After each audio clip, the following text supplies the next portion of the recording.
Tetesi ndo utamu wa soka yenyewe. Simba Sport Club, mnyama mkali wa mwituni, ameingia kwenye rada ya kuitaka saini ya beki mwenye uwezo wa kucheza nafasi zaidi ya tatu. Michel Kimputu, raia wa DRC Congo, anakipiga kwenye kikosi cha FC Lupopo, na huyu kiasilia ni namba 3, lakini kwenye kikosi cha FC Lupopo alikuwa akitumika kama namba 4, mara kadhaa akitumika kama namba 2, lakini mara nyingine alikuwa anatumika kwenye namba yake asili. Simba itanufaika vipi kama endapo itampata Michel Kimputu? Kwanza watanufaika na uwezo wake wa kucheza namba zaidi ya moja.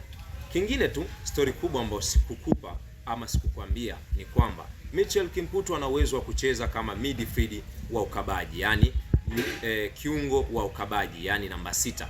Kwa hiyo huyu ana uwezo wa kumsaidia sana Yusuf Kagoma, lakini sio Yusuf Kagoma, tayari ana uwezo wa kumsaidia Nixon Kibabage, ana uwezo wa kumsaidia Shomari Kapombe. Simba Sport Club wamepiga hodi hapo kwa FC Lupopo ya pale DRC Congo. Ikumbukwe Simba walishawahi kuwa na wachezaji wengi wa Kikongo na walishafanya vizuri.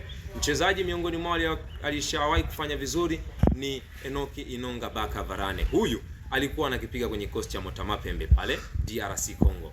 Lakini story nyingine ni kwa Elie Mpanzu Kipisawala, mchezaji ambaye alizaliwa mitaa ya Kinshasa na alikuwa anaitumikia AS Vita Club na sasa anawatumikia wekundu wa Msimbazi Simba. Walishawahi kupita kina Yaniki Litombo Bangala kwenye kikosi cha wananchi Yanga. Lakini leo story kubwa nyingine ni kuhusiana na Michel Kimputu. Mimi nipo Tembo.